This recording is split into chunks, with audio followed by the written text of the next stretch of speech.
তোমার প্রেসিডেন্ট, ওনার ছেলে আবু শাহামা মদ পান করলো। ওমর রাদিয়াল্লাহু তাআলা আনহু ছেলে আবু শাহামা মদ পান করার কারণে প্রেসিডেন্টের ছেলে হিসাবে মাপ পেয়ে গেছে। কথা বলতে হবে, মাপ পেয়েছে। আবু শাহামাকে ৮০ লাখ টাকা করা হয়েছে এবং সে শাস্তি ডাবল দেওয়া হয়েছে। তারিখ ইসলামীতে এসেছে ঘটনাটি ঘটেছিল মূলত মিশরে। Abu শাহামা as a man, he was a good person. ভাবেন না তিনি খারাপ মানুষ ছিলেন, তিনি ভালো মানুষ ছিলেন। এবং ওই ঘটনাটি ঘটেছিল মিশরে ইসলামী একটি জেহাদি কাফেলার সাথে সংশ্লিষ্ট অবস্থা। তিনি যুদ্ধ করতে গিয়েছিলেন, জেহাদে গিয়েছিলেন। পিপাসা লেগেছিল, যুদ্ধের ফাঁকে ময়দানে পিপাসায় কাতর অবস্থায় তাঁবুতে ঢুকে পানি পান করে গলাটা ভিজাবেন, সামনে পেলেন খেজুর ভিজানো পানি। যদি আধা পাকা খেজুর পানিতে ভিজায় একদিন দুদিন, তাহলে ওই পানিটা হালকা লাল হয়ে যায়, হালকা মিষ্টি মিষ্টি শরবতের মতো। এটার আরবিতে নাম হলো নবীজ। আর নবীজ পান করা যায়, সেটা শরবত। কিন্তু যদি সেই খেজুরটা ৫ দিন ৭ দিন ১০ দিন লম্বা সময় ভিজানো থাকে, তাহলে হাত্তা খালা ওয়াস্তাদা ফাসারা খামরা ফাশরবুহু হারাম ওয়ালাউ কানা কাতরা। যখন আঙ্গুর, খেজুর, জব দীর্ঘ সময় ভিজানো থাকে, তখন তার উপরে ফেনা তৈরি হয়, জোশ আসে, এর মাঝে মাদকতা আসে। আর যখন এটা মদে পরিণত হয়, ফাসারা খামরা ফাশরবুহু হারাম, এখন এটা এক ফোঁটা খাওয়া জায়েজ নেই, এটা হারাম, এটা নিষেধ। আবু শাহামার কাছে ঢুকে তিনি নবীজ মনে করলেন, তার আহুরা ছিল, তাই তিনি টকটক করে পান করে নিলেন। এটা যে মাদক হয়ে গেল, খমর হয়ে গেল, জোশ এসে গেল, তিনি বোঝেন নাই। কিছুক্ষণ পরে তো মাতলামি শুরু করলেন।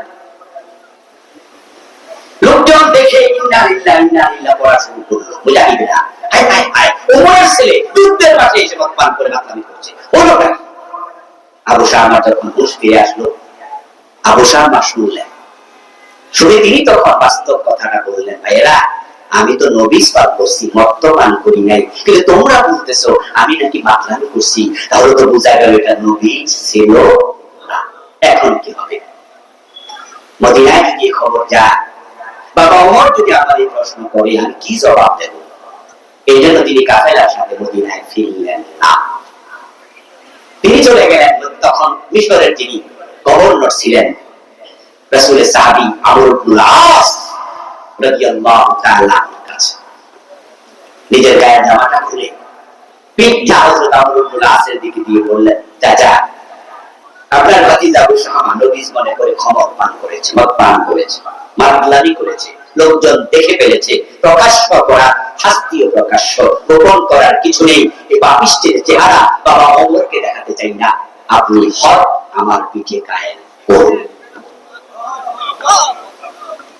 আমর ইবনুল আস রাদিয়াল্লাহু তাআলা ৮০ লাখ টাকা করলেন,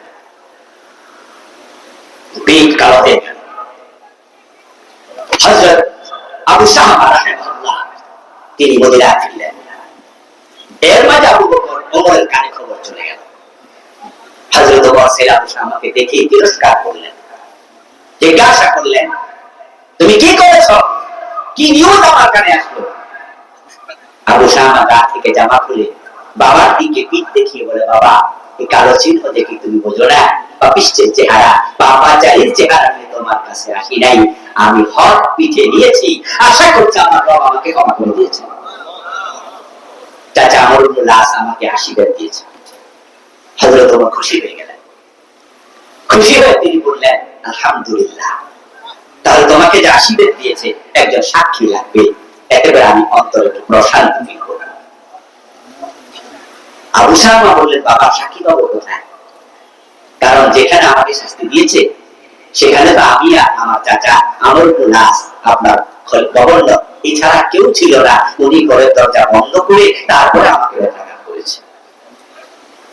হযরত ওমর বলেন, ইন্না লিল্লাহি ওয়া ইন্না ইলাইহি রাজিউন।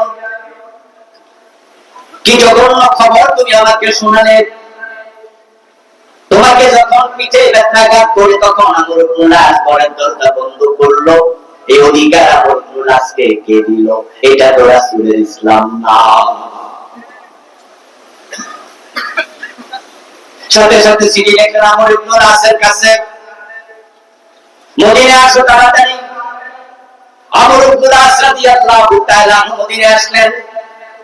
হযরত ওমর প্রশ্ন করলেন, আমর, রাসূলের ইসলাম তো হলো প্রকাশ্যে হক কায়েম করা। কোরআনে সূরা নূর আল্লাহ তাআলা আমাদের শিখিয়েছেন, ওয়ালিয়াশহাদ আযাবাহুমা তায়ফাতুম মিনাল মুমিনিন। যখন জেনাকারী নারী পুরুষকে 100 বেত দিবা, তখন বেত্রাঘাতের সময় একদল মুসলমানকে সেখানে হাজির রাখবা, তারা যেন দেখে কেমনে শাস্তি হয়। এতে করে লজিকটা কি? লজিক হলো তারা অন্যায় করছে, তারা মাইর খাইয়া ভবিষ্যতে অন্যায় করবে না, আর যারা দেখবে মাইর দেখা অন্যায় করবে না। রাসূলের ইসলাম হলো প্রকাশ্যে শাস্তি দিতে হয়। তুমি ঘরের দরজা বন্ধ করে কেন পোলারে মারছো? কেন আবু শামাকে বেত্রাঘাত করেছে? জবাব দাও। আমর ইবনুল আস বলে, ও রাসূলুল্লাহ, খলিফা আমিরুল মুমিনিন, আল্লাহর কসম, আমি আমার পুরা জীবনে যাদেরকে হক কায়েম করেছি, কাউকে ঘরের দরজা বন্ধ করে হক কায়েম করি নাই। আমি রাসূলের ইসলাম জানি। কিন্তু আপনার ছেলে আবু শামাকে যখন পিটানোর জন্য চাবুক হাতে নিয়েছি, আপনার চেহারাটা আমার চোখে বেশি উঠেছে। ওমরের ছেলে মানুষের সামনে কেমনে পিটাই? ওমরের আত্মসম্মানে আঘাত লাগবে। আপনি তো রাষ্ট্রের খলিফা, আপনার মতো এই জাতীয় জৈলকদল সাহাবী, আপনার ছেলের মানুষের সামনে কেমনে আঘাত করি? আপনার চেহারা আমার চোখে ভেসে উঠছে, তাই বলে দরজা লাগাইছি। তবে আল্লাহর কসম, আমি একটা বেত কম দেই নাই, 80টাই দিয়েছি। ওমর বলে, তোমার বিচার বাতিল, তোমার বিচার বাতিল। অপরাধীর কোনো পিতৃ পরিচয় থাকে না। ওমরের ছেলে আর অন্যের ছেলে, ইসলামের কোনো তফাৎ নাই। আবার রাসূলের ইসলামে কোনো হেরফের চলবে না, আবার 80 বেত দিতে হবে।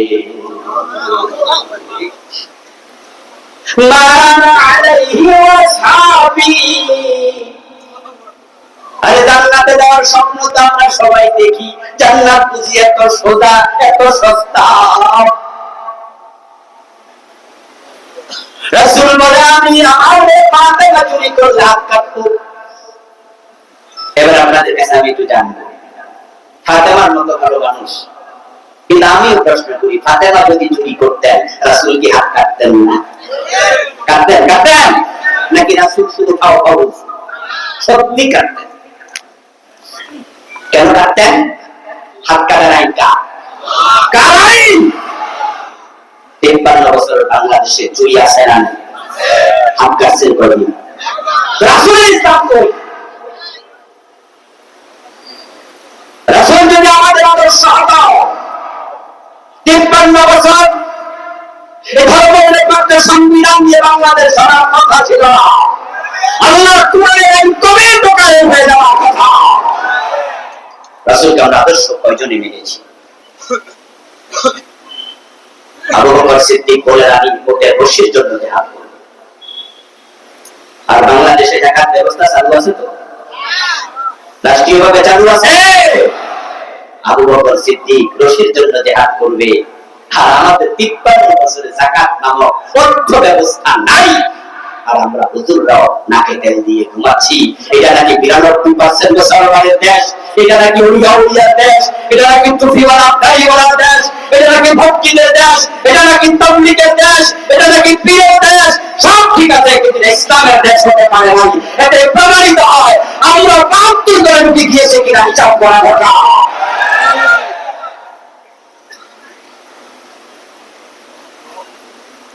আবার আসিবেন না, আবু শামা দারুণ অসুস্থ হয়ে গেলেন। কোন কোন ঐতিহাসিক বলেন তিনি 15 দিন পরে ইন্তেকাল করেছেন, দ্বিতীয়বার শাস্তি দেওয়া। কোন কোন মুহাদ্দিস বলেছেন যে না, তিনি 6 মাস পরে ইন্তেকাল করেছেন নতুন অসুস্থতায়। এর মাঝামাঝি কথা বলেছেন এমন তারিখ আছে। কোন কোন মহাদিক বলেন হযরত ওমর উনার ছেলে অসুস্থ অবস্থায় দেখতে গেলেন। আবু শামা কপালে চুমু খেয়ে বললেন, এই ফান্তাইয়া বুনাইয়া, এই কলিজার টুকরা কেমন আছো?